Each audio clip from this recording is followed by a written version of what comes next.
सभी को नमस्कार। मैं Vimal Kumar Yadav, assistant professor government PG college Behror के यूट्यूब चैनल में आप सभी का स्वागत करता हूं।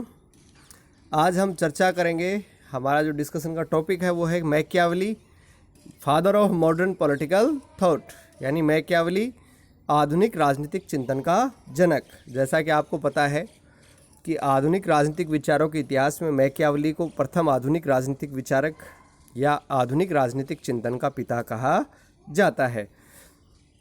जैसे अरस्तु जो है, अरस्तु को फादर ऑफ पॉलिटिकल साइंस कहते हैं, यानी राजनीति विज्ञान का पिता किसे कहते हैं? अरस्तु को कहते हैं। वैसे ही आधुनिक राजनीतिक चिंतन का पिता मैकियावेली को कहा जाता है। तो ये जो टॉपिक है ये बीए थर्ड ईयर में जो पुस्तक चलती है पाश्चात्य राजनीतिक विचारक, उसके सिलेबस का हिस्सा है। इसके अलावा एमए में भी ये पुस्तक चलती है, राजनीतिक विचारों का इतिहास, उसके सिलेबस का भी ये पार्ट है। और एमए फाइनल में भी जो इसको as a optional subject choose करता है उसके लिए भी ये काम का बिंदु है। तो आइए चर्चा करते हैं, मैकियावेली को आधुनिक राजनीतिक चिंतन का जनक क्यों कहा जाता है। दरअसल मैकियावेली जो है उसका जो जन्म हुआ था वो मध्य युग और आधुनिक युग की सीमाओं में हुआ था। तो डनिंग कहता है कि जो ये कहते हैं कि वह आधुनिक युग का प्रारंभ करता है, यह उसी प्रकार सही है जैसे यह कहना कि वह मध्य युग को समाप्त करता है, क्योंकि मध्य युग मैकियावेली के साथ अंत हो जाता है और नए युग की सूत्रपात होता है। जोन्स का कहना है कि इसके उपरांत कि मैकियावेली मुश्किल से एक राजनीतिक सिद्धांतवादी है, वह किसी भी व्यक्ति की अपेक्षा आधुनिक राजनीतिक सिद्धांतों का पिता है। यानी जोन्स का ये प्रसिद्ध कथन है, एग्जाम में भी आया हुआ है कि मैकियावेली को आधुनिक राजनीतिक सिद्धांतों का पिता किसने कहा है? जोन्स ने। और मैकियावेली को प्रथम आधुनिक राजनीतिक चिंतक किसने कहा है? मैक्सी ने कहा है। ये दोनों चीज़ आपको ध्यान रखनी है कि प्रथम आधुनिक राजनीतिक चिंतक मैक्सी कहता है और आधुनिक राजनीतिक चिंतन का पिता, फादर, उसको कौन कहता है? जोन्स कहता है। क्यों कहते हैं? क्योंकि मैकियावेली ने जो उस समय जो मध्य युग की जो मान्यताएं और परंपराएं थी उनका खंडन किया और राजनीति को एक नया वास्तविक और यथार्थवादी स्वरूप उसने प्रदान किया। जो मध्य युग में सामंतवाद, पॉप तंत्र, पवित्र रोमन साम्राज्य, दैवीय कानून, परलोक का महत्व, नैतिकता, ईश्वरीय शक्ति, इन सब का उसने खंडन कर दिया और नए विचारों को शुरू किया। और उसने अपनी बात को रखने के लिए धार्मिक पुस्तकों से उदाहरण नहीं जुटाए, बल्कि ऐतिहासिक तर्कों के आधार पर उसने अपनी बात सिद्ध की। इसलिए मैकियावेली राजनीतिक विचारों के जो इतिहास उसमें एक महत्वपूर्ण स्थान रखता है और उसने आधुनिक राजनीतिक चिंतन का प्रारंभ किया। ये बात सही है। अब कुछ लोग कहते हैं कि बौद्धा को आधुनिक राजनीतिक चिंतन का पिता कहा जाना चाहिए, क्योंकि जो आज के जो राज्य हैं, आधुनिक राष्ट्र राज्य हैं, उनकी एक विशेषता है संप्रभुता, और संप्रभुता के सिद्धांत का सबसे पहले प्रतिपादन बौद्धा ने किया था। इसलिए बौद्धा को आधुनिक राजनीतिक चिंतन का पिता कहा जाना चाहिए, ऐसा कहा जाता है कि बौद्धा ने जो है संप्रभुता का सिद्धांत दिया था, इसलिए बौद्धा को आधुनिक राजनीतिक चिंतन का पिता कहना चाहिए। लेकिन बौद्धा से पहले मैकियावेली जो था वो आधुनिक राष्ट्र राज्य की जो मूल अवधारणाएं हैं उनकी नींव रख सका था। यद्यपि उसने संप्रभुता शब्द का प्रयोग नहीं किया, लेकिन उसने कहा कि सर्वोच्च शक्ति राज्य में निहित है और राज्य आंतरिक और बाह्य क्षेत्र में किसी अन्य के अधीन नहीं है। बौद्धा ने उसे संप्रभुता के रूप में परिभाषित कर दिया। दूसरा, बौद्धा जो था वह संप्रभुता के सिद्धांत को लेकर जो मध्य युग की धार्मिक मान्यताएं थी उनसे मुक्त नहीं हो पाया। जैसे उसने राज्य के कानूनों के ऊपर दैवीय कानूनों, प्राकृतिक कानूनों, परंपराओं और रीति रिवाजों का प्रतिबंध लगा दिया। यानी मध्य युग की धार्मिक मान्यताओं से बौद्धा पूरी तरह मुक्त नहीं हो पाया। इसलिए बौद्धा को आधुनिक राजनीतिक चिंतन का पिता नहीं कह सकते, मैकियावेली को कह सकते हैं, क्योंकि मैकियावेली ने कहा सर्वोच्च शक्ति राज्य में निहित है, राज्य आंतरिक और बाह्य क्षेत्र में किसी के पराधीन नहीं है, शक्ति अर्जन राज्य का उद्देश्य होना चाहिए, जो आज के राज्यों की विशेषता है। राजनीति का धर्म और नैतिकता से कोई लेना देना नहीं। तो जो धर्मनिरपेक्ष राज्य जिनको आज कहते हैं, शक्तिशाली राष्ट्रीय राज्य स्थापित होनी चाहिए। जो आधुनिक राज्य की जो सारी विशेषताएं हैं वो मैकियावेली के चिंतन में सबसे पहले हमें दिखाई देती हैं। इसीलिए मैकियावेली को आधुनिक राजनीतिक चिंतन का पिता कहा जाता है। उसने राज्य की श्रेष्ठता, शक्ति, राजनीति, वैज्ञानिक अध्ययन पर बल दिया। और ये जो स्टेट वर्ड यूज होता है आजकल राज्यों के लिए, वो स्टेट वर्ड सबसे पहले मैकियावेली ने अपनी पुस्तक द प्रिंस में यूज किया था, स्टेटो वर्ड। तो इसलिए मैकियावेली को जो आधुनिक राज्य शब्द है उसका जनक भी कहा जाता है। कोकर कहता था कि मैकियावेली को आधुनिक राजनीतिक चिंतक का जनक मानने के दो कारण हैं।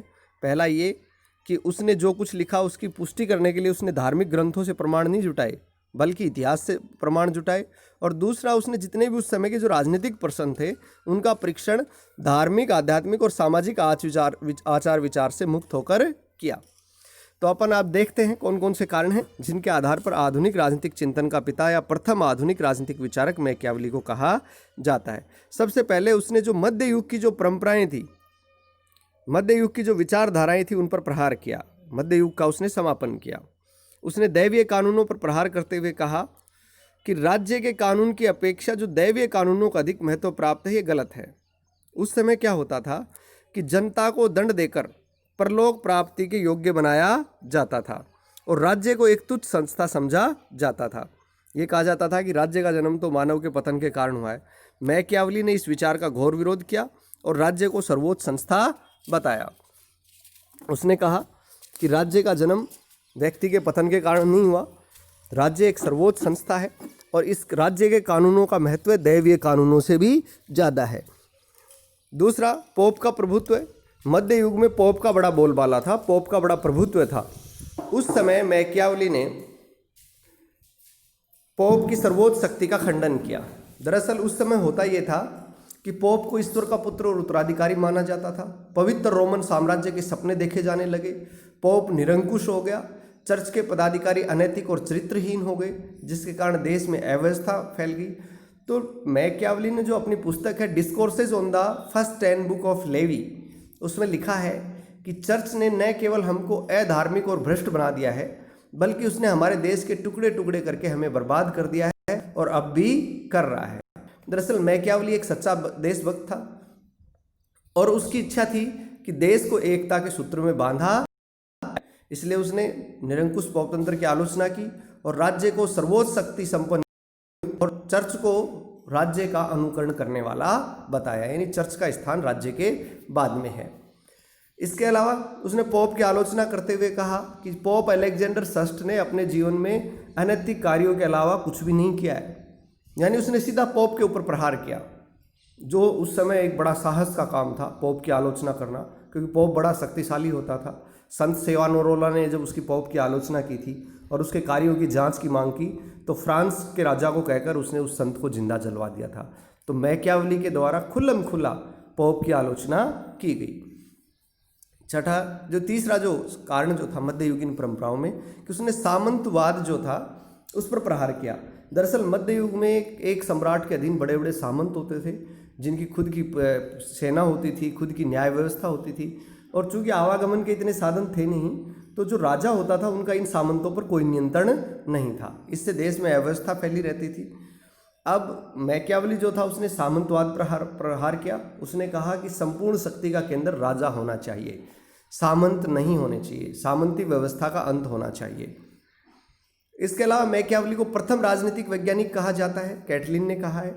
यद्यपि राजनीतिक विचारों के इतिहास में अरस्तु को प्रथम राजनीतिक वैज्ञानिक कहा जाता है, क्योंकि अरस्तु ने राजनीति के सैद्धांतिक पक्ष का वैज्ञानिक अध्ययन किया। लेकिन कैटलिन जो है मैकियावेली को प्रथम राजनीतिक वैज्ञानिक मानता है। उसके पीछे कारण यह है कि उसने राजनीति के व्यवहारिक पक्ष का वैज्ञानिक अध्ययन किया। वो काल्पनिक और आध्यात्मिक साधनों में विश्वास नहीं करता था, बल्कि जो राजनीति के लिए व्यवहारिक साधन हैं उनके प्रयोग का वह समर्थक था। तो ये कहा जाता है कि मैकियावेली प्रथम राजनीतिक दार्शनिक नहीं था, बल्कि प्रथम राजनीतिक यथार्थवादी था।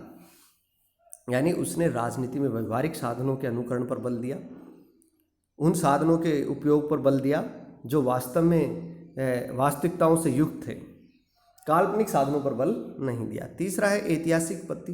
दरअसल मध्य युग में जो सामाजिक, धार्मिक, आर्थिक जीवन और राजनीतिक जीवन की जो समस्याएं थी उनका अध्ययन स्कॉलास्टिक पत्ति के आधार पर करते थे। अब ये स्कॉलास्टिक पत्ति क्या है? स्कॉलास्टिक पत्ति वो होती है जिसमें धार्मिक तर्कों का सहारा लिया जाता है, और ये पद्धति हर जगह लागू थी। ईश्वरीय तर्क के आधार पर इसका इस्तेमाल करते थे। कोई व्यक्ति की मृत्यु हो गई तो कहते थे तो ये इसके पापों का फल है, असामयिक मृत्यु, ईश्वर ने इसे दंडित किया है।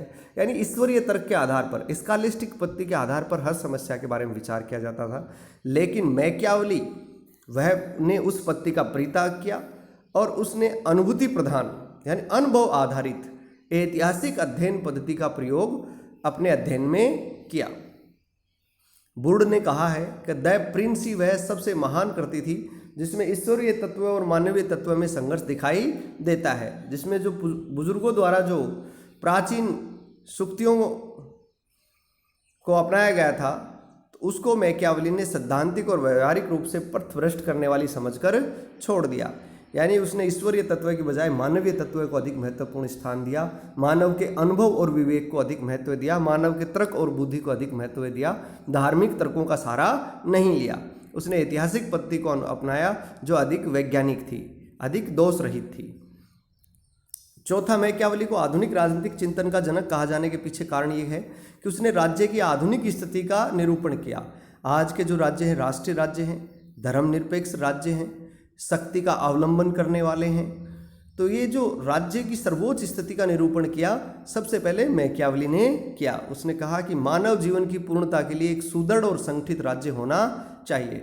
राज्य को उसने सादे स्वरूप प्रदान किया। तो सेबाइन ने कहा भी है कि किसी भी अन्य विचारक की बजाय मैकियावेली ने आधुनिक राजनीति के अर्थ में राज्य की सबसे सही परिभाषा दी है। पांचवा, मैकियावेली को आधुनिक राजनीतिक चिंतन का पिता कहने के पीछे कारण यह है कि राज्य की प्रभु सत्ता का पोषक, यद्यपि जो संप्रभुता का सिद्धांत है वो सबसे पहले बोधा ने दिया था। बोधा ने सबसे पहले संप्रभुता शब्द का प्रयोग किया था, लेकिन बोधा से पहले मैकियावेली, यद्यपि उसने संप्रभुता शब्द यूज नहीं किया था, लेकिन संप्रभुता की जो परिभाषा है वो मैकियावेली उससे पहले दे चुका था कि सर्वोच्च शक्ति राज्य में निहित है। राज्य आंतरिक और बाह्य क्षेत्र में किसी अन्य का गुलाम नहीं है। राज्य सर्वोपरि संस्था है। सेबाइन ने कहा है कि एक सर्वोच्च राजनीतिक संस्था के रूप में मैकियावेली की पुस्तक द प्रिंस में ही पहली बार राज्य को वो स्थान दिया गया, संप्रभु कहा माना गया। संप्रभु शब्द यूज नहीं हुआ, संप्रभु माना गया कि राज्य एक सर्वोच्च संस्था है। मैकियावेली ने सबसे पहले ये बताया कि राज्य एक सर्वोच्च संगठित शक्ति है जो अपनी सीमा के अंदर सर्वोच्च है और अन्य राज्यों के साथ संबंध स्थापित करते समय राज्य अपनी इस सर्वोच्च स्थिति के प्रति सचेत है। यानी संप्रभुता की जो परिभाषा आधिकारिक रूप से सैद्धांतिक रूप से बोधा ने की दी, लेकिन बोधा से पहले मैकियावेली राज्य को एक सर्वोच्च राजनीतिक संस्था जो आंतरिक और बाह्य क्षेत्र में नियंत्रण से मुक्त थी वो बता चुका था, जो जिसे संप्रभुता की परिभाषा आज कहा जाता है। तो व्यवहारिक रूप से संप्रभुता का पोषक कौन था? मैकियावेली था। सैद्धांतिक रूप से बोधा था। छठा है राष्ट्र राज्य की अवधारणा का पोषक। आज के जो राज्य हैं राष्ट्रीय राज्य हैं जिसमें राष्ट्रीयता की और एकता की भावना मौजूद रहती है। दरअसल मैकियावेली के समय इटली 5 टुकड़ों में बटा हुआ था, राजनीतिक विभाजन था। इसका फायदा पोप उठाता था, वो आपस में इन राज्यों को लड़ाता रहता था, जबकि इंग्लैंड, फ्रांस, स्पेन ये एक शक्तिशाली राज्य बन रहे थे। तो मैकियावेली की ये इच्छा थी कि इटली भी जो है राजनीतिक दृष्टि से एक हो, लोगों में एकता की भावना का विकास हो, राष्ट्रीयता की भावना का विकास हो, राष्ट्र प्रेम की भावना का विकास हो, तो वह ताकि एक शक्तिशाली और विकसित राष्ट्र का रूप इटली ले सके। मैकियावेली सच्चा देशभक्त था। उसने इटली के राष्ट्रीय एकीकरण का समर्थन करके आधुनिक राष्ट्र राज्य के विकास का मार्ग प्रशस्त किया। तो राष्ट्र राज्य की अवधारणा का वह संदेशवाहक था। इसके अलावा राजनीति का धर्म और नैतिकता से पृथक है। आज का युग धर्मनिरपेक्ष राज्यों का युग है, यानी राज्य का स्वयं का कोई धर्म नहीं होता, राज्य की दृष्टि में सभी धर्म समान होते हैं और राजनीति के अंदर धर्म और नैतिकता का हस्तक्षेप नहीं होता। ये राजनीति से धर्म और नैतिकता को सबसे पहले अलग करने का जो श्रेय दिया जाता है वो मैकियावेली को दिया जाता है। मैकियावेली ही पहला विचारक था जिसने अत्यंत साहस के साथ, निडरता के साथ घोषणा की कि राजनीति का धर्म और नैतिकता से कोई लेना देना नहीं है और राजनीतिक लक्ष्यों की प्राप्ति के लिए उचित, अनुचित, नैतिक, अनैतिक सभी प्रकार के साधन अपनाए जा सकते हैं। वो कहता था कि राजा के लिए धोखा और ढोंग ये करना जरूरी है और उसने पशुओं के 2 गुण राजा में होने आवश्यक बताए कि राजा में शेर का साहस होना चाहिए और लोमड़ी की चालाकी। अब ये क्वेश्चन कई बार एग्जाम में आता है कि किस राजा में कौन से 2 पशुओं के गुण मैकियावेली ने आवश्यक माने हैं। तो आपको ध्यान रखना है, राजा में शेर का साहस और लोमड़ी की चालाकी मैकियावेली ने आवश्यक मानी है। वह कहता था कि राज्य को स्थिर बनाए रखने पर ही राजा को ध्यान देना चाहिए और यदि वह इस लक्ष्य में सफल रहा तो उसका हर साधन सम्मानपूर्ण और प्रशंसनीय है। जैसा कि इब्राहिम लिंकन कहते थे कि मैं नहीं जानता कि मेरी विदेश नीति अच्छी है या बुरी, लेकिन मैं ये जानता हूँ कि यदि यह सफल रही तो लोग इसे अच्छा कहेंगे। डिस्कोर्सेस में मैकियावेली ने लिखा है कि मैं ये विश्वास करता हूँ कि जब राज्य का जीवन संकट में हो तो राजाओं और गणराज्यों की रक्षा के लिए विश्वासघात और कृतघ्नता का प्रदर्शन भी राजा कर सकता है। यानी राजा अपने राज्य को मजबूत बनाने के लिए, अपने राज्य का विस्तार करने के लिए, अपने राज्य को स्थिर बनाए रखने के लिए नैतिक अनैतिक, उचित अनुचित, छल कपट, धूर्तता, ढोंग, कृतघ्नता, विश्वासघात सभी का सहारा ले सकता है। तो यानी धर्म और नैतिकता से पृथक राजनीति के स्वतंत्र अस्तित्व को उसने स्थान दिया। उसने कहा कि धर्म और नैतिकता व्यक्तिगत जीवन में तो अपना स्वतंत्र अस्तित्व रख सकते हैं, यानी धर्म व्यक्तिगत विषय है, लेकिन जब सार्वजनिक जीवन की बात होगी तो धर्म जो है वो राजनीति का अनुयायी है, यानी राजनीति का साधन है। कोकर ने लिखा है कि मैकियावेली को प्रथम आधुनिक राजनीतिक सिद्धांत का कार कहकर पुकारे जाने का जो कारण है वो ये है कि उसने धर्म और नैतिकता के प्रति उदासीनता अपनाई और उसके द्वारा केवल लौकिक और मानवीय विवेक के प्रति अपील की गई। 8वां, मैकियावेली को आधुनिक राजनीतिक चिंतन का पिता कहने का जो कारण है कि उसने शक्ति और सत्ता के राजनीति में प्रयोग को प्रारंभ किया। आज का जो युग है वो शक्ति राजनीति का युग है। राज्य अधिकाधिक शक्ति प्राप्त करना चाहते हैं ताकि अपने राष्ट्रीय हितों की रक्षा की जा सके। आधुनिक जो यथार्थवादी विचारक हैं मॉर्गेनथाउ ने भी कहा है कि अंतर्राष्ट्रीय राजनीति हो या घरेलू राजनीति, शक्ति के लिए संघर्ष है। तो जो शक्ति के लिए संघर्ष की जो परिभाषा है वो सबसे पहले हमें मैकियावेली के विचारों में दिखाई देती है। उसने बल प्रयोग को राज्य का आधार बताया। उसने कहा कि मानव जो होता है वो स्वभाव से ही स्वार्थी, अनैतिक, कपटी और क्रूर होता है। मैकियावेली ने कहा भी है कि व्यक्ति अपने पिता के हत्यारे को माफ़ कर सकता है, लेकिन उस व्यक्ति को माफ़ नहीं कर सकता जिसने उसका कर्जा या ऋण नहीं चुकाया। उसने कहा ऐसे दुष्ट मनुष्य को नियंत्रित केवल बल और शक्ति के आधार पर किया जा सकता है। अतः शक्ति की सर्वोच्चता की मैकियावेली ने पूजा की है। एक शक्तिशाली राज्य की कल्पना, एक केंद्रीयकृत शक्तिशाली राजसत्ता की कल्पना मैकियावेली के द्वारा की गई है। इसलिए मैक्सी ने कहा भी है कि इस संबंध में यथार्थवादी दृष्टिकोण अपनाने वाला वह पहला विचारक है। शक्ति प्राप्त करने के लिए किसी भी उपाय का अवलंबन करना वह उचित समझता था। मैकियावेली को संघराज्य का उद्घोषक कहा जाता है। उसने इटली के लिए एक ऐसे कॉमनवेल्थ का सपना देखा जिसमें संघ व्यवस्था होगी। आज भी आधुनिक जो बड़े राज्य होते हैं उसमें संघात्मक व्यवस्था पाई जाती है, जैसे अमेरिका है, कनाडा है, भारत है, ऑस्ट्रेलिया है, इन सब के अंदर संघात्मक व्यवस्था पाई जाती है। तो संघात्मक व्यवस्था के विचार का प्रथम उद्घोषक भी किसको कहा जाता है? मैकियावेली को कहा जाता है। यानी मैकियावेली ने जो राज्य की रूपरेखा प्रस्तुत की वह पूर्णतः आधुनिक राज्यों से मिलती है। आधुनिक राज्य प्रभुता संपन्न होते हैं, धर्मनिरपेक्ष होते हैं, शक्ति का अर्जन करना चाहते हैं, अपने राष्ट्रीय हितों की रक्षा करना चाहते हैं, अपने स्वतंत्र अस्तित्व को बनाए रखना चाहते हैं और राष्ट्रीय राज्य हैं। ये सारे के सारे लक्षण मैकियावेली ने सबसे पहले राज्य के प्रस्तुत किए थे। इसीलिए मैक्सी ने उसे प्रथम आधुनिक राजनीतिक चिंतक कहा है। जोन्स ने उसे आधुनिक राजनीतिक चिंतन का पिता घोषित किया। ये क्वेश्चन एग्जाम में आया हुआ है कि मैकियावेली प्रथम आधुनिक राजनीतिक चिंतक है। ये किसका कथन है? मैक्सी का। और मैकियावेली आधुनिक राजनीतिक चिंतन का पिता है, ये किसका कथन है? जोन्स का है।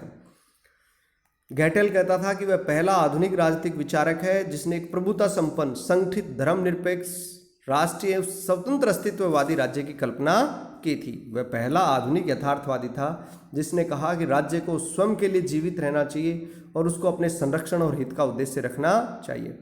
यदि भी कुछ आलोचक मैकियावेली की पुस्तक द प्रिंस की आलोचना करते हैं, वो पहले कहते हैं कि मैकियावेली आधुनिक राजनीतिक चिंतन का पिता नहीं है, बोधा है, क्योंकि बोधा ने संप्रभुता का सिद्धांत दिया था। मैकियावेली ने सैद्धांतिक रूप से संप्रभुता का प्रतिपादन नहीं किया। दूसरे वो कहते हैं कि उसने ऐतिहासिक पद्धति का प्रयोग पूर्वाग्रह से ग्रसित होकर किया है। तो उनकी आलोचना में क्या क्या कहा जाता है? पहला तो ये कहा जाता है कि उसकी अध्ययन पद्धति त्रुटिपूर्ण है। मैकियावेली की अध्ययन पद्धति ऐतिहासिक पद्धति है। कहा जाता है कि मैकियावेली ने अपने मन से पहले कुछ सिद्धांत निश्चित कर लिए, पूर्वाग्रह से ग्रसित होकर उसने ऐतिहासिक पद्धति का प्रयोग किया। उसने अपने मन की जो धारणाएं थी, अपना जो पूर्वाग्रह था, उसको पुष्ट करने के लिए ढूंढ कर इतिहास से उदाहरण जुटाए। तो यानी उसने ऐतिहासिक पद्धति का स्वतंत्र और निष्पक्ष अध्ययन नहीं किया। अध्ययनपत्ति उसकी त्रुटिपूर्ण कहते हैं। दूसरा कहते हैं कि उसने मानव स्वभाव का जो वर्गीकरण प्रस्तुत किया वह भी गलत है। वह कहता है कि मानव स्वभाव से स्वार्थी, दुष्ट, अनैतिक प्राणी है, छल कपट का प्रयोग करता है, लेकिन मानव स्वभाव में अच्छाई भी है। अगर ऐसा होता कि मानव स्वभाव केवल दुष्ट होता तो संपूर्ण विश्व में अराजकता मच जाती। तीसरी आलोचना कहते हैं कि उसने राजनीति में नैतिकता की उपेक्षा की। उसने धर्म और नैतिकता का परित्याग करके राजनीति के भ्रष्ट होने का मार्ग खोल दिया। फॉक्स कहते हैं कि जो नैतिक रूप से गलत है वह राजनीतिक रूप से कभी सही नहीं होता। यानी धर्म और नैतिकता की उपेक्षा करके उसने बहुत गलत कार्य किया है। महात्मा गांधी भी कहते थे कि धर्म विहीन राजनीति मृत्यु जाल के समान है, तो यह आलोचना भी की जाती है। चौथा, उसने राजनीति विज्ञान के मौलिक प्रश्नों की उपेक्षा की। राजनीति में विज्ञान के मौलिक प्रश्न होते हैं, राज्य की उत्पत्ति कैसे हुई, राज्य का स्वरूप कैसा है, शासन के जो 3 अंग होते हैं, कार्यपालिका, व्यवस्थापिका और न्यायपालिका, उनके आपसी संबंध कैसे होने चाहिए, इन प्रश्नों की विवेचना राजनीति उसने मैकियावेली ने अपनी पुस्तक में नहीं की। और ये सब राजनीति विज्ञान के मौलिक प्रश्न हैं, तो इसलिए मैकियावेली को आधुनिक राजनीतिक चिंतन का पिता नहीं कहा जाना चाहिए। गैटेल कहता है कि उसका जो सिद्धांत है वो राज्य का प्रतिपादन करने वाला सिद्धांत नहीं है, बल्कि राज्य के संरक्षण का सिद्धांत है। पांचवा, उसकी आलोचना में ये कहा जाता है कि वह अवसरवादी राजनीति का प्रणेता है। उसने राजा को अवसरवादी बनने, धूर्त बनने, विश्वासघात का प्रदर्शन करने के लिए प्रेरित किया है, ढोंग करने के लिए प्रेरित किया है, तो वह अवसरवादी राजनीति का प्रणेता है। तो मैकियावेली एक राजनीतिक दार्शनिक नहीं है, बल्कि एक अवसरवादी राजनीतिज्ञ है। उसने उसकी जो पुस्तक है द प्रिंस, वह चाटुकारिता से भरी है। दरअसल वह मेदिची घराने के लुई गुआनो से राजनीतिक पद प्राप्त करने की भीख मांग रहा है। ये सारी आलोचनाएं की गई हैं। सेबाइन ने भी उसे राजनीतिक विचारक की बजाय कूटनीतिज्ञ ज़्यादा कहा है, लेकिन उपरोक्त आलोचनाएं सही नहीं हैं। जो आधुनिक राज्य की जो विशेषताएं हैं कि वह आधुनिक राज्य प्रभुता संपन्न होता है, सर्वोच्च होता है, शक्ति का अर्जन करना चाहता है, धर्मनिरपेक्ष होता है, राष्ट्रीय राज्य होते हैं, संघ राज्य होते हैं, ये सारी विशेषताएं जो आधुनिक राज्य की हैं सबसे पहले मैकियावेली के चिंतन में दृष्टिगोचर होती हैं। मैक्सी ने कहा था कि वह पहला यथार्थवादी और वैज्ञानिक विचारक था कि उसने जो बातें कही वो सबके मुंह पे कही, लुक छिपकर उसने कुछ भी नहीं कहा। उसने उन षड्यंत्रों का पर्दाफाश किया जो उस समय तक रचे जाते थे। मूरे ने कहा है कि उसने वस्तुओं को उन रूप में देखा जिस रूप में उन्हें होना चाहिए। दरअसल मैकियावेली का अनुसरण अनेक शासकों ने किया और उन्होंने मैकियावेली का अनुसरण करके सफलता भी प्राप्त की। जैसे कहा जाता है कि हिटलर मैकियावेली की पुस्तक द प्रिंस का रोज पाठ करता था, मुसोलिनी उसे अपने सिरहाने रखकर सोता था। मैक्सी ने तो मैकियावेली को युग पुरुष की संज्ञा दी है। मैक्सी ने कहा है कि उसने राजनीति को नैतिकता की दृष्टि से पथभ्रष्ट नहीं किया, ऐसा काम तो पोप और सामंत पहले ही सदियों पूर्व कर चुके थे। उसने निर्दयतापूर्वक उन पवित्र षड्यंत्रों का पर्दाफाश कर दिया जो धार्मिक मंत्रोच्चार के द्वारा बड़े बड़े स्थानों जैसे चर्च और राजमहल में रचे जाते थे। मैकियावेली सच्चा और पक्का देशभक्त था और उसे आधुनिक राष्ट्रवाद का नेता होने का श्रेय भी मिलना चाहिए। जोन्स कहता था कि विभिन्न राज्य आपस में वैसा ही व्यवहार करते हैं जैसा मैकियावेली ने कि बताया है। अगर नेवाइल चेम्बरलेन का अध्ययन करें तो हम हिटलर को काफ़ी हद तक समझ सकते हैं। जोन्स ने ये भी कहा है कि अमेरिका के राष्ट्रपति विल्सन ने यदि द प्रिंस का अध्ययन किया होता तो वर्साई की दुर्घटना नहीं होती। कहने का मतलब में आधुनिक राजनीतिक सिद्धांत जो हैं, राज्य का जो आधुनिक स्वरूप दिखाई देता है, उसकी नींव सबसे पहले किसने रखी थी? मैकियावेली ने ही रखी थी। इसीलिए मैकियावेली को आधुनिक राजनीतिक चिंतन का पिता और प्रथम आधुनिक राजनीतिक विचारक कहा जाता है। अब आपका जो असाइनमेंट है वो ये है कि मैकियावेली के समय इटालियन समाज की स्थिति कैसे थी। दूसरा, मैकियावेली के अनुसार राजा में कौन से 2 पशुओं के गुण होने चाहिए। तीसरा, मैकियावेली को आधुनिक राजनीतिक चिंतक का जनक क्यों कहा जाता है, इसके आप समालोचनात्मक विवेचना करेंगे। आपका ये असाइनमेंट आप हमारे कॉलेज के व्हाट्सएप ग्रुप में डालेंगे, आप सभी को उससे जोड़ा गया है। आप व्यक्तिगत रूप से मेरे व्हाट्सएप नंबर पर अपना असाइनमेंट भेज सकते हैं। इसके अलावा इस वीडियो को लेकर या इस कंटेंट को लेकर कोई विषय वस्तु को लेकर आपको परेशानी आ रही हो, आपके समझ में नहीं आ रहा हो, तो आप व्यक्तिगत रूप से अपनी समस्या का निदान कॉलेज के व्हाट्सएप ग्रुप में या मुझसे संपर्क कर प्राप्त कर सकते हैं। उम्मीद है ये वीडियो आपको पसंद आएगा। अगर ये आपको पसंद आए तो इसे लाइक करें, सब्सक्राइब करें और शेयर करें ताकि अधिक से अधिक विद्यार्थियों को इसका लाभ मिल सके। बहुत बहुत धन्यवाद, बहुत बहुत आभार।